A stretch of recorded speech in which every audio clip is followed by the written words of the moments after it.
चलिए दोस्तों बात करते हैं एक और नए क्वेश्चन के बारे में। इस क्वेश्चन में एग्जामिनर ने कहा एक आदमी ने 7 घंटे में 60 किलोमीटर की दूरी तय की।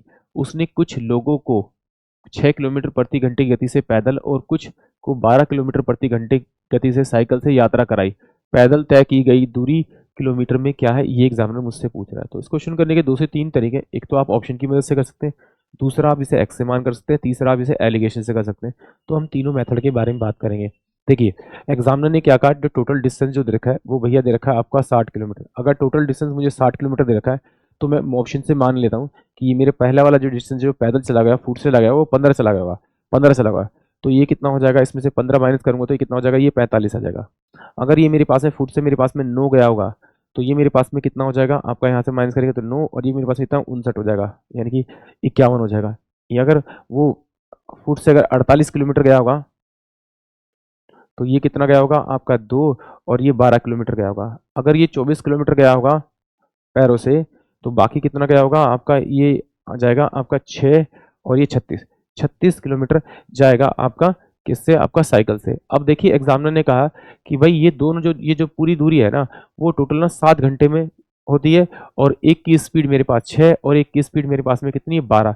तो मुझे ऐसे ऑप्शन पहले उठाने हैं जो मेरे 6 और 12 से पूरे पूरे डिविल जाएंगे। तो देखिए 6 से पूरा ये नहीं जा रहा, 6 से पूरा नहीं जा रहा, 6 सत्ते वाले 6 48 और 12 कम 12। तो मैं अगर 6 से भाग करूंगा तो 6 6 छठे 48, यानी कि ये 8 आएगा और ये 12 जाएगा। तो इसका मतलब ये 9 घंटे आ रहा। तो इसका मतलब ये तो आंसर हो नहीं सकता। बट अगर मैं इसे 6 से भाग करूं, ये पैदल वाला है, और इसे 12 से भाग करूं तो ये 6 चौक 24 होगा और ये 12 ते 36 होगा, यानी कि 3 घंटे। इन दोनों को प्लस करने पे क्या 7 घंटे आ रहा है। इसका मतलब है कि ऑप्शन जो मेरे पास में डी होगा वही इस क्वेश्चन के लिए करेक्ट होगा। एक तो तरीका ये है, आप ऑप्शन की मदद से कर सकते हैं इसे। दूसरा तरीका ये है आपका, दूसरा तरीका ये है कि भाई मान लेते हैं कि भाई जो पहला डिस्टेंस है जो 6 किलोमीटर की स्पीड से कवर कर रहा है वो एक्स है, तो डिस्टेंस अपॉन में स्पीड ये मेरे पास में टाइम लेगा, प्लस में 60 माइनस का एक्स, यानी कि टोटल डिस्टेंस में से अगर मैं पैदल चला हुआ डिस्टेंस निकाल दूं तो मेरे पास में साइकिल वाला डिस्टेंस आ जाएगा। तो डिस्टेंस अपॉन में इसकी स्पीड कितनी 12 है, बराबर में ये जो टाइम लेते हैं, टाइम कितना लेता है एग्जामिनर कह रहा है कि 7 घंटे लेते हैं। तो सिंपल सी बात है, इसका एलसीएम करूंगा तो 2 से मल्टीप्लाई करूंगा और 2 से मल्टीप्लाई करूंगा।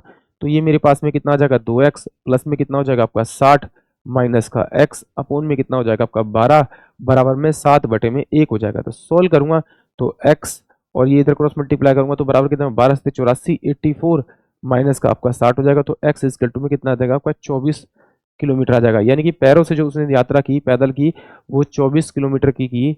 अगर इससे भी नहीं करना तो फिर आइए अब करते हैं दूसरे तरीके के बारे में, एलिगेशन वाले तरीके के बारे में।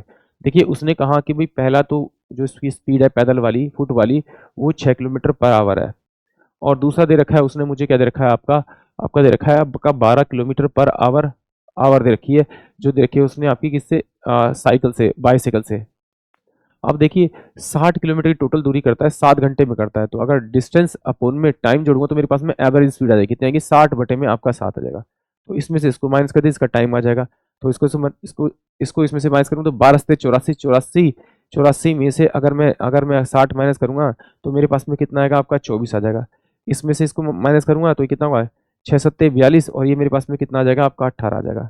इन दोनों का अगर मैं रेशियो निकालूंगा तो ये 6 चौक 24 और ये कितना होगा 6 × 18, यानी कि ये मेरे पास में स्पीड थी तो ये मेरे पास में क्या आ जाएगा आपका टाइम का रेशियो आ जाएगा। ये टाइम लेता है 4 घंटे और ये लेता है 3 घंटे। इन दोनों का अगर मैं समेशन करूं क्या ये मेरा 7 के बराबर आ रहा है, बिल्कुल 7 के बराबर है। अगर 7 के बराबर आ रहा है तो ये इनका एक्चुअल टाइम है, यानी कि ये जो है ये इसने क्या किया, इसने 6 किलोमीटर के हिसाब से पैदल वो 4 घंटे चला है और 12 किलोमीटर के हिसाब से ये 3 घंटे चला। तो डिस्टेंस सॉरी स्पीड इंटू में टाइम इक्वल टू क्या होता है डिस्टेंस होता है, यानी कि इसका जो डिस्टेंस आएगा टोटल वो 24 किलोमीटर आएगा, यानी कि ऑप्शन डी। और इसको मल्टीप्लाई करेंगे तो 12 × 36 आ रहा है। तो 36 अगर इसमें आप जोड़ोगे तो देखो क्या डिस्टेंस वापस वही आ रहा है 60 आ रहा है, बिल्कुल आ रहा है। यानी कि ऑप्शन डी जो है वो इस क्वेश्चन के लिए करेक्ट होगा। आई होप आप सभी को क्वेश्चन समझ में आया होगा।